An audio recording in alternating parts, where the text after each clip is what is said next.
My name is Keith Warren. I host a TV show called The High Road, and I'm here for Optics Planet to help you try to determine a good place on where to hog hunt, for example.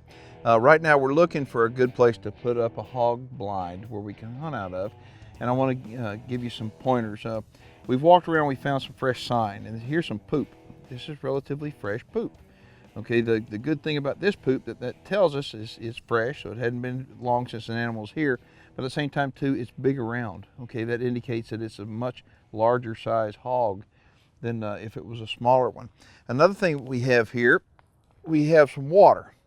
Okay, and hogs love water. Every animal's got to have water. They're going to come and they're going to wallow. Everybody hears about hog wallows, and I want to point something out here. On top of this log right here, we have dried mud, where the hogs have either come out of the water this way or this way, and with mud on them, they've come over the top. Of course, you've got lots of tracks around the watering hole, but I'm going to show you something over here that I really like seeing, because this tells me that we've got some really big hogs. Come with me. Here, look at these trees. Look at this right here, and you got this one here and this right here. The significance of this right here is, look how high this is off the ground. How do you think that got there? That got there from a hog, a tall hog, a hog that is at least this tall, because he came up here and he was rubbing himself right here. This right here, he was rubbing himself so much, so many of them have rubbed here for so long, they've actually rubbed the bark off the tree. So this tells me, ooh, this is not good. Look at this. Okay, this tells me that they've spent a lot of time here, but what that tells me right there, what I was doing just then, is I was kicking up this loose, fine dirt, and I was checking for the wind. You have to hunt with the wind in your face on a hog. So down here, I'm kicking it up. See this? The wind is going this way. And so what I've got to do, I've got to hunt with the wind in my favor, in my face. So now that I've found a spot that the animals, I know they're frequenting, I know that they're spending a lot of time here, now I need to find a spot that's really good so I can set the stand up where they won't smell me. With the wind coming this way, what we want to do, and we know the animals are going to be there, this is a nice spot right here. And the reason why this spot right here, we've got a little bit of natural cover.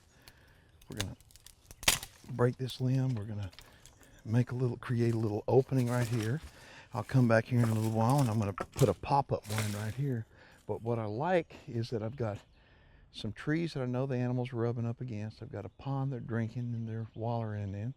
I've got the wind in my favor, and I can actually smell hogs. So use your senses. It's common sense. Spend plenty of time out in the woods looking for animal sign.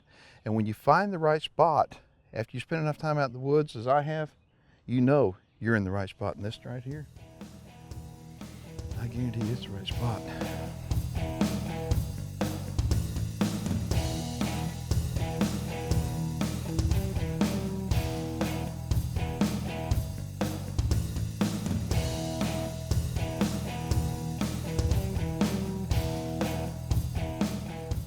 This setup here ought to be absolutely perfect for a hog, but the techniques used to set up a good spot for hog hunting is the same for a white-tailed deer.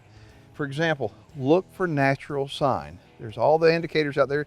You just need to spend enough time out in the woods to be able to find it, to read it, and be able to understand what it all means. In this case, I think the most important thing there is out there, with all the signs, always make sure and read the wind. Hunt with the wind in your favor, and odds are you'll have a more successful hunt.